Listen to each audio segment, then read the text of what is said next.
வணக்கம். இன்றைக்கி நம்ம சுவையான சிக்கன் பிரியாணி தான் பண்ண போகிறோம்.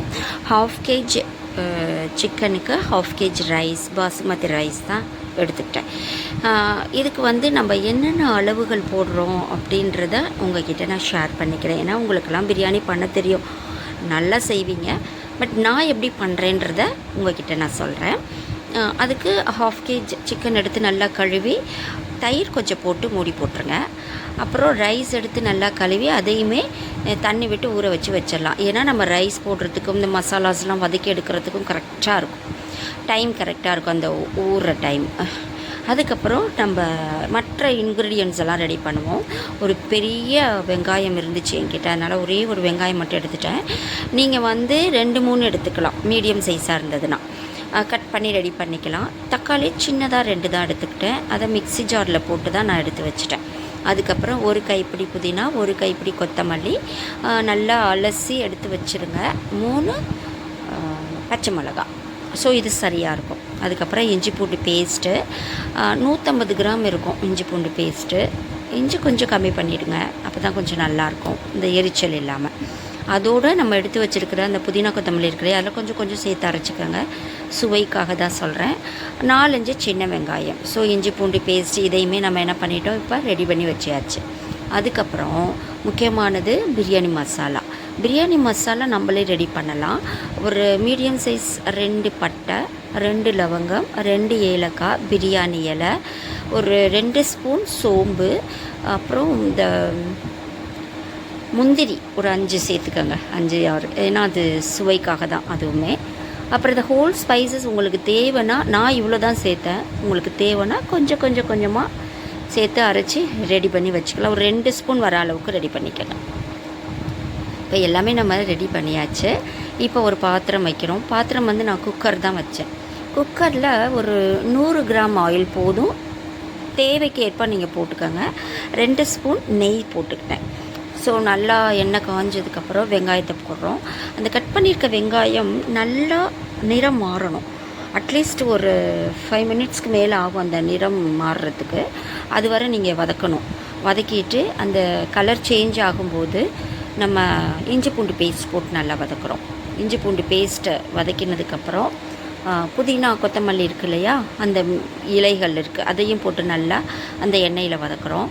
அதோட தக்காளியையும் சேர்க்குறோம். தக்காளியும் சேர்த்துட்டு நல்லா வதக்கிட்டு பச்சை மிளகா.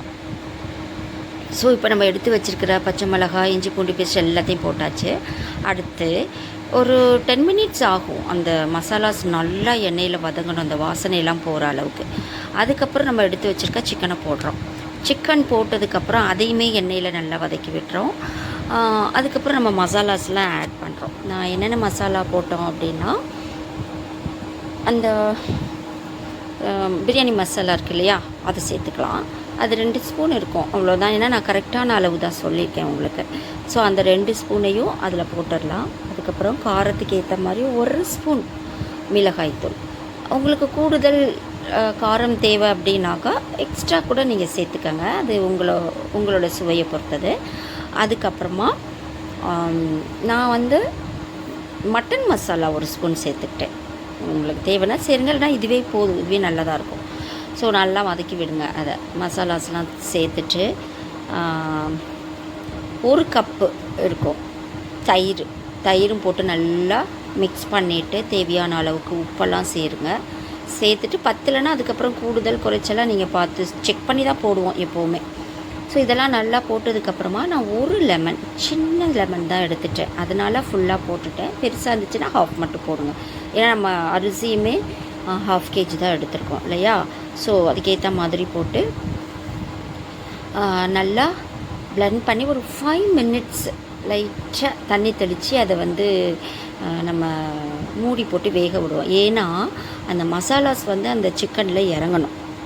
அப்போ தான் அந்த நம்ம சாப்பிடும் பொழுது இல்லைன்னா ஒரு மாதிரி உப்புச்சப்பு இல்லாத மாதிரி இருக்கும். ஸோ ஒரு 5 மினிட்ஸ் மேலே பிரியாணிக்கு எப்போவுமே கொஞ்சம் பெரிய சைஸ் சிக்கன் தான் கட் பண்ணி வாங்கணும், அப்போ தான் உங்களுக்கு உடையாமல் வரும். ஏன்னா சிக்கனுன்றதுனால சீக்கிரம் வெந்து போயிடும். ஒரு 5 மினிட்ஸ்க்குள்ளே வேக வச்சுட்டு அதுக்கப்புறம் நம்ம தண்ணி ஆட் பண்ணுறோம். தண்ணி வந்து நான் எப்படி எடுத்துட்டேன்னா சுடு தண்ணி தான் எடுத்துக்கிட்டேன். 2 டம்ளருக்கு 4 டம்ளர் தண்ணி சூட பண்ணிட்டேன். ஆனால் நான் ஊற்றுனது என்னமோ 3.5 டம்ளர் தான் ஊற்றுனேன். பார்த்துக்கிட்டு ஊற்றலாம், அப்படி இல்லைனா ரொம்ப குழஞ்சி போயிடும் ரைஸ்.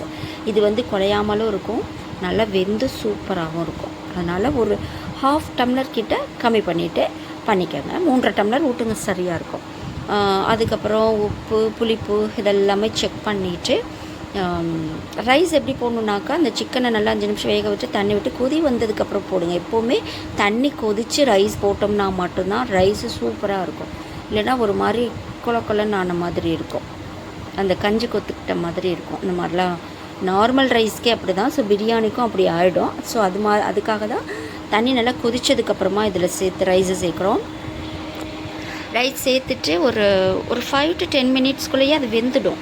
அந்த திட்டமான தண்ணி அளவு வந்ததுக்கப்புறம் நம்ம என்ன பண்ணுறோம், அதை தம் பண்ண போகிறோம். அதாவது ஒரு 2 ஸ்பூன் மறுபடியும் நெய் சேர்த்து,